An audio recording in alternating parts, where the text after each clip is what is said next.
This was the week where I finally added in a heads-up display. Kind of.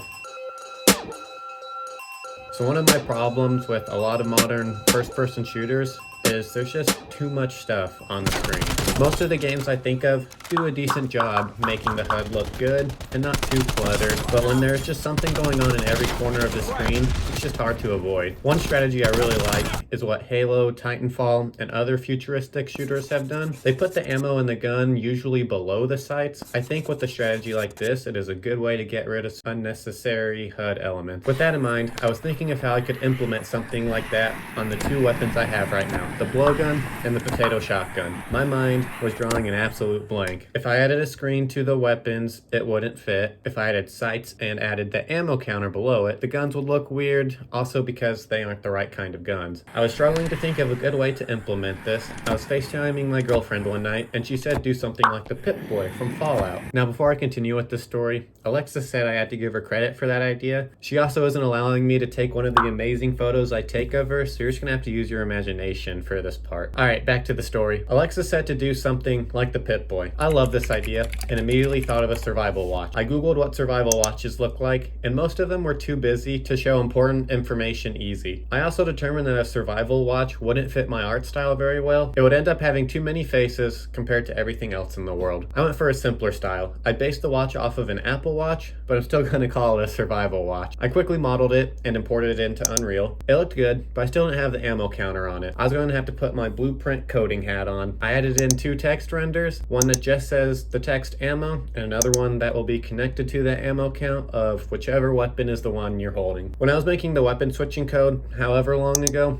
I made an equipped gun macro in the third-person character blueprint. This little piece of code just tells me which weapon is in the equipped weapon slot, or the weapon being held. I needed to figure out how to use this macro in the survival watch blueprint, and an annoying thing about Unreal that I don't understand, and this might be in other game engines too, is macros are locked to only being used in the blueprint it's made in, or at least so I thought. I learned about macro libraries this week, which lets you make a macro to put in any blueprint you want. I still have very limited knowledge about macro libraries, but I don't understand why you wouldn't just put all your macros in there. Either way, I created the equipped gun macro in the macro library, and was now able to use it in my watch blueprint. With that, it was easy. Just make a custom event that sets the ammo count render to the ammo left in the weapon. Now that the code is done, I need to actually put it on my character's arm. I placed it in what I thought was a place that looked good. I tested the watch with the blowgun, works amazing. Tested it with the potato shotgun, and well, you can see the issue.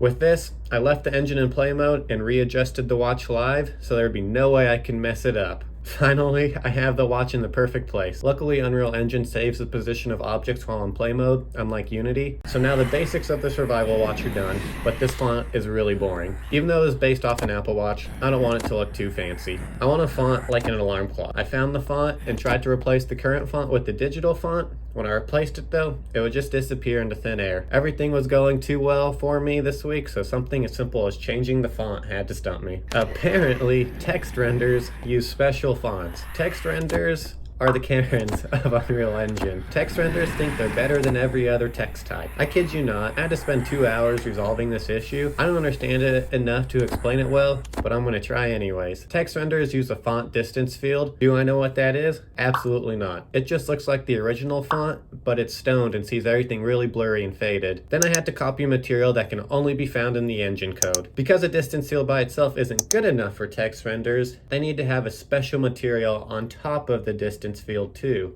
Finally, with those two things, I'm able to set up the font to the digital font and it not disappear on me. I was playtesting a little bit to make sure the font looked good and thought I could remove the points counter and kills counter from under the minimap. It could easily fit on the watch screen. This process was just as easy as the ammo text, not changing the text though. I made a couple custom events and set the text equal to the amount of points and kills I had. With that, I now had a HUD that doesn't take up any space except for the minimap, but I'm not counting that. It turned out exactly how I wanted to, so I started QA testing it just to make sure it worked 100% as expected. Everything was going well. The ammo counter counted properly. The kills always increased by 1 when I got a kill. The points added up when I got a kill and subtracted when I opened a door or bought a perk. I was ready to call it a week and start on the devlog, until I happened to start a new game and crouch immediately before I picked up the blowgun. I looked down and the watch was floating. Even though the player can't advance really at all until the blowgun is picked up, I still wanted this to be fixed. I didn't want to put this on the back burner like I had with all the mechanics I fixed in the last episode. When I crouched, I noticed the character's hands looked like they were holding a weapon, even though he isn't. I thought the best and easiest fix was to make the upper part of the body be in an idle position. With the idle position, you can't see his arms very much, they're just at his sides. I quickly fixed the animations to be idle on the top half when no weapon is picked up, and this led to the best thing I have seen this week. If I crouch